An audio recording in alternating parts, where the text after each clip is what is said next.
Hello and welcome to PegaWorld 2025. I'm here with Kerim, who's leading products at Pega. How are you, Kerim? I'm doing great. Yeah. So we had two keynotes those two past days, both of them so inspiring. The first one with you. Thank you. And we will talk about specifically blueprint. Yes. So blueprint, we will explain to it crystal clear as we would talking to a 9-year-old or maybe 13-year-old, so that we can all understand the magics behind that and the capacity it has to really transform process businesses in your company and what you can get from it, like the benefits you can get from that. So let's start, Kerim, very simple question. So Blueprint went out last year. Yes. It is 1 year old, we It's can 1 say. year old, yeah. Can you explain very simply what it is? Absolutely. And I like talking about and explaining it to a kid. I have teenage boys. They're not interested, so we're going to go for the 9-year-old. Yes. I think the 9-year-old he will be much more relevant. So look, of course, the large language model and the Gen AI revolution has been incredible, and it's just all encompassing. It's everywhere, and there's so many incredible large language models out there. So many of them evolving, but they're all very broadly applicable. They can do anything and everything, and they're basically very textual or image or video based. You can ask any question, you get an answer back. And we've all done this before. You ask ChatGPT a question, you get an answer back. You ask it to create something for you, an article or a response or an email. It does a fabulous job. But it's very generic and broadly applicable. Blueprints does the exact same concept. You basically ask it to do something, and it does a brilliant job doing it, but very fit for purpose, very specific to workflow applications. Okay. That's what it does. So whatever question you're asking is going to give you workflow in return. And just like you would give a prompt to ChatGPT and say, okay, create me an image of a guy relaxing on the beach, it will give you that image. You say, basically, I'm building an application that handles credit card application processes. It will give you that workflow. Excellent. Very fit for purpose for that. Excellent. And when you say workflow, what is included in this workflow, and how does it work? Right. I mean, yeah. Let's talk about what is a workflow these days, anyway. Yes. And why is it workflow, not work automate? Because it's all about automating the work, right? Yes. Every company, everywhere, has to get some stuff done. Yes. Right? You have to ship orders, you have to buy stuff, you have to deal with the suppliers, you have to sell things, you have onboard to people. Right, yeah. Customers, employees. Customers, employees. You got stuff to do. You get onboarding and handling request claims, disputes, sales, hopefully. There's a lot of work to do, and you want to automate the stuff. Yes. Why do you want to automate it? Why would you want to automate it? Oh, make it faster, make it faster, cheaper, make it more resilient, work 24/7. Make it more accurate. Accurate. Right, that's basically reduce the errors, and make it provide a better experience to the customers. Make it basically more profitable, cheaper to operate, right? So there's you don't have to train an automation, right? The automation just does what it's told to do every single time, and it does it predictably. Yes. Which gets into the world of AI a little bit, and so that's what a workflow is. So how is workflow going to automate? Like, how is it going to automate each one of its steps? It can use so many different tools in its journey from the beginning to the end, and the workflow is the orchestration of all those tools. Okay. And we're more and more pushing towards this autonomous enterprise concept. Yes. So go ahead. And so it's basically the different steps within the process, and each of those steps might use different tools. Yes. And those steps might be done by people sometimes, because we prefer to have them done by people when it is sensitive, when it is about understanding context and talking to people maybe. It can be automated, it can be done by an agent or an automation. Or it can be very deterministic, like done by rule Yes. that will always give the same thing. Company policies, government policies. Yeah, there's a lot of these. So I can see the workflow is a series of steps, like onboarding someone. You will first collect the data from this person. You will then perform some check, embed this information into different systems, and then so those are the different steps. Check, check for employment records. Yes. So this is the automation that we've seen from, I would say, the beginning of RPA in the 15 years ago, 20 years ago. But Blueprint brings something more special before we get to that. Right. And especially it's good for all those companies. And I mean, how many companies around the world are still using mainframe systems or old systems that are not in the cloud,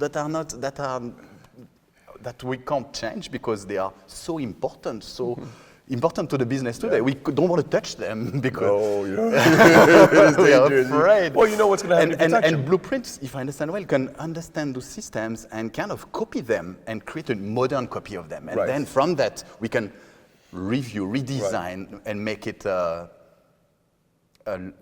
new legacy system with all the new capabilities. You make it the next generation and modernization. Now, you said something very interesting. You don't want to touch them because you know what's going to happen if you touch them. You're going to break them. You don't know. It's like a perfect balance out there. So you don't want to touch them, you're going to break them. But we've got to be careful with one word that you use, which is copy.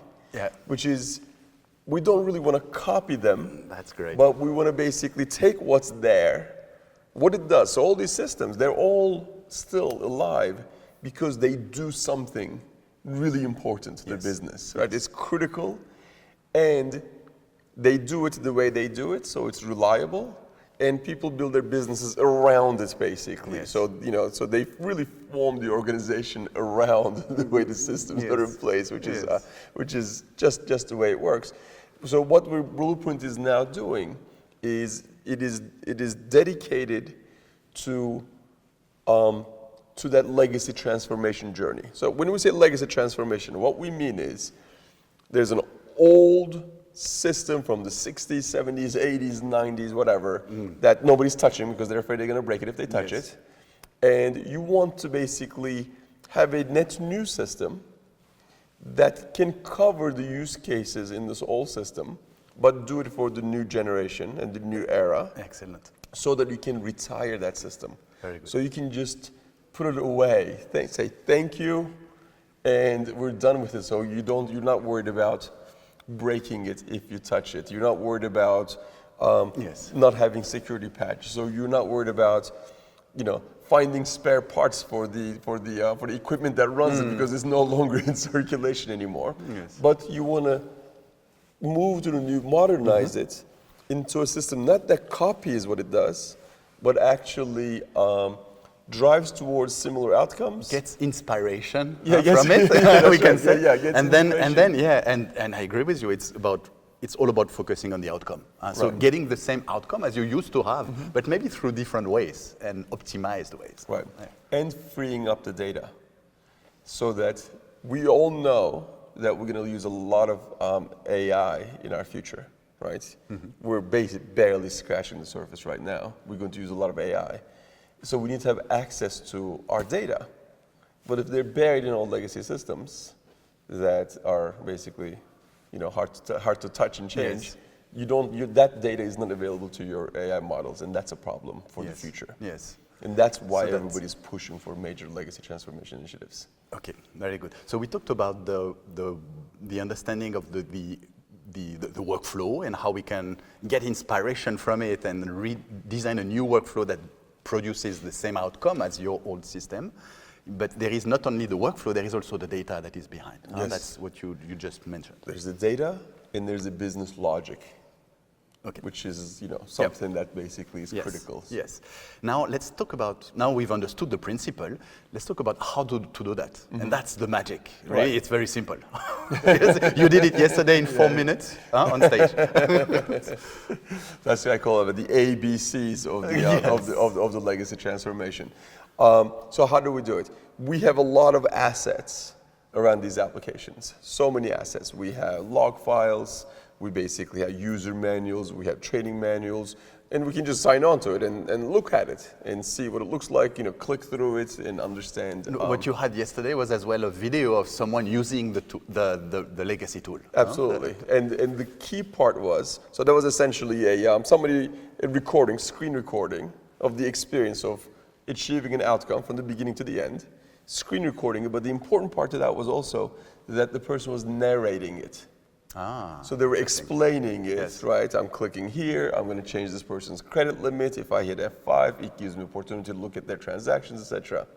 So now we combine the screen journey with the user's explanation of the narration, and then feed that into our models to envision, based on that inspiration, what the future of that outcome will look like based on those operations in a Pega blueprint. It can be also SOPs, standard operating procedures, Yep. for the same process. Absolutely. So all the documentation you have, you bring into it, Yeah, and it's what good. comes out from it is A vision. a vision for the reviewed, future, is it yeah. like a reviewed workflow with It's a reimagined maybe yes. workflow, but it doesn't do it for you, as in, it doesn't say, well, this is it. It says, how about this? yeah, I have a suggestion for you. Here's a That's- suggestion, yeah, a well thought out. And from this, you can then, on a low-code friendly way, pick and drag and drop things, Yeah. tasks and tools, and make Right. it the way you. Right. So if you're the person that basically has the vision for where we're headed, Yes. you can sort of capture your vision in this new diagram. Excellent. And usually those are the business users. Yeah, that's absolutely the business users that have understanding of basically the different variations of what the business wants to achieve. But we're not going to take what AI suggests and stuff it into a runtime, right? We're not going to take a chunk of code and start running it. Yes. No, we want to basically allow people to realize their vision for their organizations and give them a canvas to actually capture their thoughts. Yes. Because what happens is, if you and I are thinking about a workflow, okay, so stop for 5 seconds and think about like a big company, okay, it's thousands of users, let's say 10 countries, okay, and is going to hire a contractor to do some design work, let's just say, right? And think about the workflow, what that takes, okay? You and I both think of a workflow. Yes. They're probably both correct, and they're both completely different. Yes. It's like nothing to each other.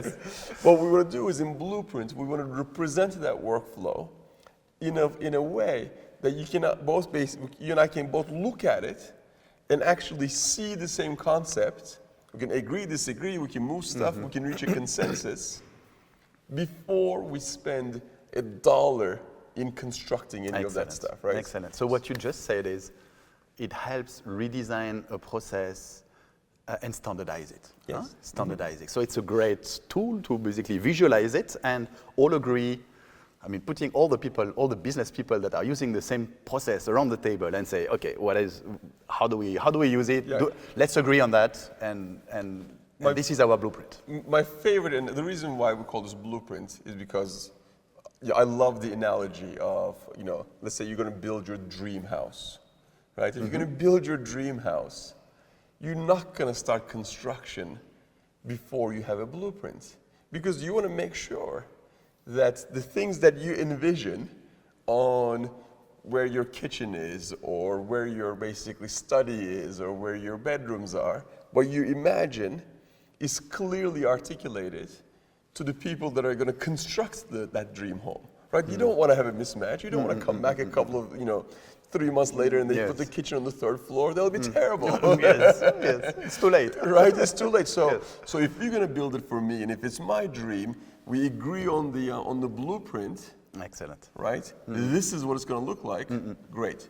Now we know that the outcome is going to be my dream, not some basically mismatched Very good. outcome. Very good. So just to repeat what we've done, we've collected all the information, SOPs and everything from the old system. We've put them uploading them into Blueprint. Right. Blueprint gives us Blueprint from it reads all that stuff. reads all this, and what it gives us out as an outcome suggests some suggested workflows that we can amend and review all together, that we can redesign. A set of data, Right. how this data will be organized and in order to follow the workflow. Yes. What else? Very important. So it basically does the workflow, does the data, Yes. figures out what the system of records that it needs to interact with, so Okay. the basically integration points. Okay. It figures out the personas, the kinds of people, and now people is becoming not just humans, but virtual people too. Can be I guess. agents as Like well. Yeah, Can be agents. Okay. virtual agents. So the different that are gonna roles, participate. roles of the different participants within the process. Okay. Exactly, Yeah. both internal as well as external. So it can be a customer, it can be someone in the company, an Right. employee, or it can be an agent. It could be an agent, it could be a contractor, it could be a partner, right? There's lots of different constituents. And then it imagines how these processes can be experienced by those agents or by those personas. Okay. And it then gives you a preview of what that's going to look like should you build the process. Okay. Should you build the new application? You mean? Should you build the new So you, application, the reimagined application. So the outcome of this is an dummy, we could say, application with an absolutely, yes. interface. It's like so basically, simulated. you see your new application in front of you, and you can even try it. Yeah, you have access to the dummy data. You have access to also the different ways to use it. It can be by voice. You can you can interact by voice. You can interact by clicking. You can see how your clients will interact with it directly on the web. Right. So you know what you're going to get. Exactly. We are still at the design phase. We haven't done any but you already have Yeah. the new application in Right. front of you. You can show it to your Right. manager, to your client, to the people who will invest in building it after that. So you can We haven't done get the buy-in any from construction at all, right? And- but you can already experience it. just after a few minutes, you can already experience Right. it. You can walk into the kitchen. Yes. Right? Yes. You can Yeah, walk. yeah, You can. yeah, You correct. can walk upstairs. You can see That's what crazy, the yard looks yeah. like. Right. Yes. You haven't done anything yet, really, around constructing something that is permanent. Yes. So it's easy to change, easy to update, easy to iterate, easy. And then once you love it, just press the button. Phew. And it creates it for. And it creates, as much as you captured in the blueprint, it creates all of it in a concrete environment. Okay. Now, it's So not this finished. is production ready. It's but not production ready. Yeah, I mean it's a foundation for the production It's ready. a foundation, is all of it in place. You Yes. can experience it, Yes. and now you have to do some connectivity. And this magic happened because you had some artificial intelligence to build it, correct? Yes. So not only we are using artificial intelligence within those workflows to deliver those business outcomes, but also we use AI in the process of creating the application, correct? Absolutely, absolutely. So the AI gives us design suggestions, and it gives us those design suggestions by looking at lots of different resources. First, it looks at all these assets that you uploaded, right? Yes. Because well, there's Yes. all this stuff in here. Yes. Then it looks at Pega's knowledge repository, Okay. because we've been doing this for 40 years. Yes. We know a thing or two about some workflows in enterprise things. Then it looks at large language models for industry best practices in the world, Okay. right? And then, based on all culmination of all of those things, it gives that recommendation and summarizes it for you and does it in about 40 seconds. Excellent. And then when you press on the button, it creates something that is a good foundation for then IT people or developers to come and build actually Exactly. the And final application. expedite. And I think there is also a list. I mean, you get, I mean, those So developers get a list of what they need to do to build the production ready. checklist. A checklist. Absolutely. Yeah. A finishing checklist. Like, you're going to do this, you're going to do this, you're going to do this, you're going to connect this REST connector to basically give us the tokens. So So you need to paint the walls. You need to don't forget with the electricity connection. Screw in the bits. Yeah, there's a lot to do, but it's not a mystery. Yes. And it's not basically people, while they're developing it, are not making decisions on the business outcomes. Okay, yeah. They're making decisions on the completion of the mechanical bits. That's always where the issues come from. There's this connection between those actually doing, and those having the needs. And this disconnection is always, and takes time. Because we know that today, the people that basically are sponsoring a project are not really physically in touch with the people who are doing the development, right? There's many layers of handoffs. So, that telephone game where, they say one thing, they hear something else, and they make decisions in the moment, always creates a gap in the delivery, which is very awkward because, well, sponsor got something they didn't want. They did some redo work. Who's going to pay for it? And we're going to be delayed. Like none of it is good, takes right? time. It's awkward, it's unfortunate, it's not success, it's expensive. Okay. So we want to avoid that. Excellent.